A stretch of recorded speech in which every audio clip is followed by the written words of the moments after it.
ठीक है जी। अब वो जो गवर्नमेंट ऑफ इंडिया एक्ट था 1858 में पढ़ना शुरू हो गया और यहीं से क्राउन रूल आ गया। अब 1861 में फर्स्ट इंडियन काउंसिल एक्ट आता है।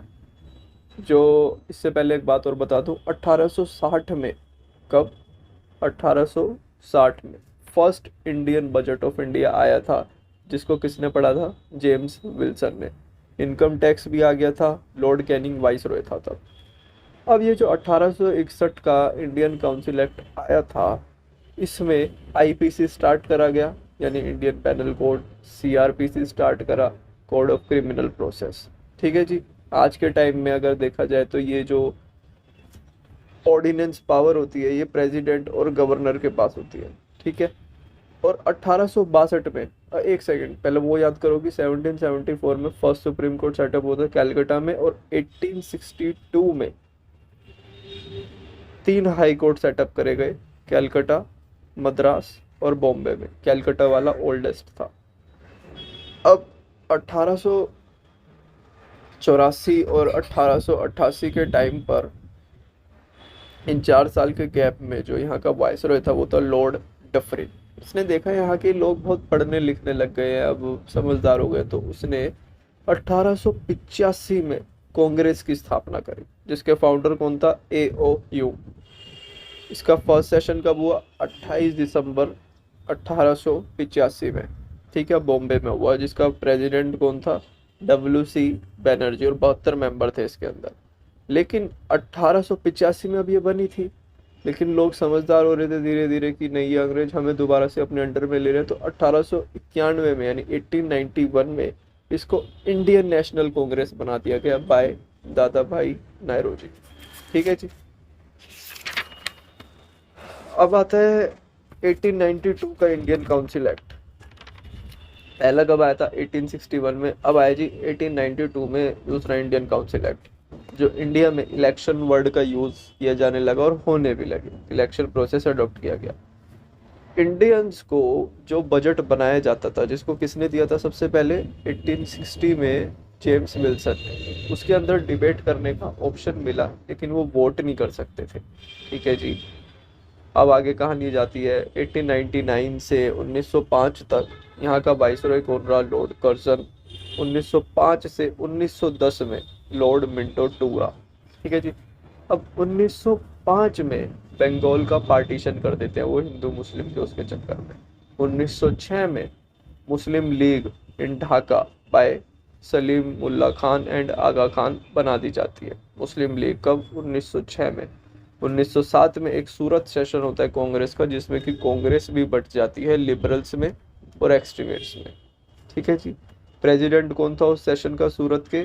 कब हुआ था ये? 1907 में। और प्रेसिडेंट कौन था? रास बिहारी घोष। ठीक है जी।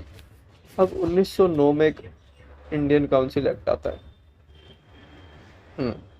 जिसको हम क्या कहते हैं? Morley Minto reform act. इसके अंदर क्या था कि, ये वैसे मैं बता दूं कि गांधी जी ने इस वाले एक्ट को, मार्ले मिंटो रिफॉर्म एक्ट, जो कि कब आया था? 1909 में, इसको कहा था डिस्ट्रॉयर ऑफ इंडिया, क्योंकि इसमें मुस्लिम्स को स्पेशल राइट दिए गए वोट करने के, उनकी इलेक्टोरेट भी सेपरेट कर दी गई। और मार्ले उस टाइम पे कौन था? Secretary of state. और मिंटो कौन था? वाइसरॉय। ठीक है जी। अब 10 साल बाद एक और इंडियन काउंसिल एक्ट आता है, मोंटेग चैम्सफोर्ड रिफॉर्म एक्ट। ठीक है जी। टायरकी लगा दी गई प्रोविंसेस में 1919 से लेके 1935 तक, और जो सैलरीज थी ब्रिटिश ऑफिसर की, वो वापस से ब्रिटेन से दिए जाने लगे। अब आता है इंडिया का सबसे फेवरेट, 1928 में साइमन कमीशन, जिसको हम वाइट कमीशन भी कहते हैं। इसमें टोटल 7 मेंबर थे, सातों के सातों ब्रिटिश थे, तो इंडियंस ने इसको अपोज करा। इसके अगेंस्ट लाहौर में एक रिवोल्ट चालू हुआ, जिसके हेड थे लाला लाजपत राय, लाठीचार्ज में मारे गए। ठीक है जी, लेफ्टिनेंट स्कॉट के द्वारा। 1928 में ही सेक्रेटरी ऑफ स्टेट जो थे वो थे लॉर्ड बर्कनहेड। वो कांग्रेस से मिलने गए कि भाई ऐसी ऐसी बातें हैं, हमारी बातें मान जाओ। लेकिन जो मोतीलाल नेहरू थे, उन्होंने स्वराज की मांग करी, कि सेल्फ रूल की बात करी, लेकिन वो मना कर दिया गया। ठीक है। नेहरू रिपोर्ट जो थी फिर 1928 में जो नेहरू रिपोर्ट थी, मोतीलाल नेहरू ने उसको प्रेजेंट करा। नेहरू रिपोर्ट को ब्लूप्रिंट ऑफ इंडियन कॉन्स्टिट्यूशन भी कहा जाता था। It was the first demand of fundamental rights in India. लेकिन अपनी ही अंदर साजिशों की वजह से, मोहम्मद अली जिन्ना की वजह से ये फेल हुआ।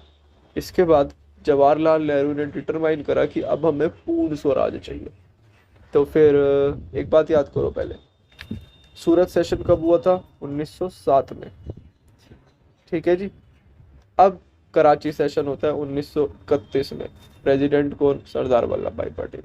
इसके बाद सेकंड राउंड टेबल कॉन्फ्रेंस होती है 1931 में। फर्स्ट वाली जो थी 1930 में, वो इंडिया ने इग्नोर कर दी थी, लेकिन इस वाली में उन्होंने गांधी जी को ब्रिटेन भेजा कॉन्फ्रेंस के लिए। अब आता है 1935 का गवर्नमेंट ऑफ इंडिया एक्ट। जो हमारा आज का कॉन्स्टिट्यूशन है ना 70%, वो 1935 के गवर्नमेंट ऑफ इंडिया एक्ट से ही लिया गया है। इसमें क्या करा गया कि जो पावर्स थी वो तीन उसमें डिवाइड करी गई, यूनियन लिस्ट, प्रोविंस लिस्ट और कॉन्करेंट लिस्ट। यूनियन मतलब सेंटर, प्रोविंस मतलब प्रोविंस, और कॉन्करेंट यानी दोनों की मिलीजुली जो पावर्स थी। यानी पावर्स को यूनियन और प्रोविंसेस में बांट दिया गया। डायरेक्टली प्रोविंसेस में ख़त्म कर दी गई, लेकिन सेंट्रल में ली जाने लगी। 1 अप्रैल 1935 को ही आरबीआई की सेटअप हो गया। 1937 में फेडरल कोर्ट भी सेटअप हो गया, और 1937 में ही बर्मा को इंडिया से अलग कर दिया गया। ठीक है। से एक बात बता दूं कि जो इंडियन कॉन्स्टिट्यूशन में जो इमरजेंसी के प्रोविजंस है ना, वो इसी से लिए गए हैं, मतलब ये 1935 के गवर्नमेंट ऑफ इंडिया एक्ट से ही। अब इंडिया धीरे धीरे बढ़ रहा था, तो उन्होंने कॉन्स्टिट्यूएंट असेंबली की मांग करी। इसकी फर्स्ट मांग वैसे कर दी गई थी 1895 में ही बाय बाल गंगाधर तिलक, लेकिन वो ऐसी वर्बल थी, कोई इतना इंपॉर्टेंट नहीं था। लेकिन जो इसकी ऑफिशियल डिमांड करी गई वो थी 1924 में। किसने करी? MN रॉय ने। ठीक है जी।